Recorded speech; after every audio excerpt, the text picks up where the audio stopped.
And welcome to Key Conversations for Leaders. I'm your host, John Ryan, and today we have a very special guest, Laurel Farrer. Laurel is the founder of Distribute Consulting and the Remote Work Association. She is also the one who leverages virtual workforces to solve corporate and socioeconomic concerns. A global thought leader on the topic of remote work, Laurel collaborates with the world's leading businesses and governments to eliminate virtual worker discrimination, prevent policy retraction, increase remote job accessibility, train distributed leaders, and design economic initiatives. On top of that, she's also a Forbes contributor. Welcome to the show, Laurel. Thank you so much for having me. It's a pleasure to be here. And thank you. I wanted to start by asking, you're such an advocate of remote work in general. What makes you so passionate about remote work? Well, individually, I've been working from home for 14 years and operating fully distributed companies during that time. And so, obviously, like any advocate, you have personal experience, right? But it wasn't that I really started being vocal about it and really pushing it as a public conversation until I started seeing the socioeconomic benefits, that it wasn't just an individual convenience, right? That we get to wear sweatpants and we get to sleep in a little bit longer. Like it's so much more than that. This really has the ability to change so many concerns that we have as a global community. And that's why I think it deserves more attention and more thought and intention than people give it. So it started out that you were working from remote and really began to see the socioeconomic factors and impact that it's having on society. Can you talk a little bit more about, what that is that the average person wouldn't necessarily consider versus the whole sweatpant freedom thing?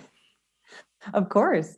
Yeah. So on the individual level, we just think about it at scale, right? When we as people in our lives, we have more flexibility in our schedules and in the ability that we have to design our workflows and to have more trust and empathy in our workplaces.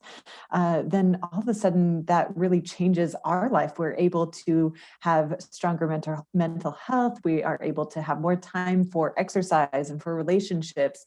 We are able to kind of get in control of our own lives in a more healthy, holistic way. And so that just continues to scale as each individual has access to those benefits. Then we see that it impacts the entire household.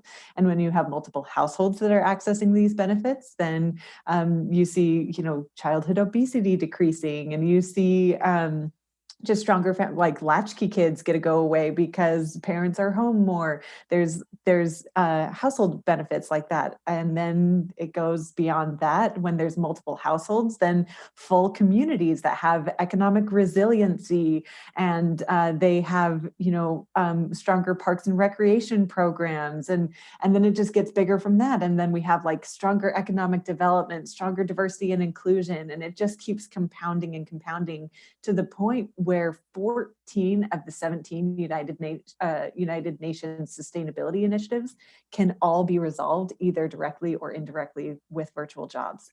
14 of the problems that we're trying to save as an international community can be resolved with this.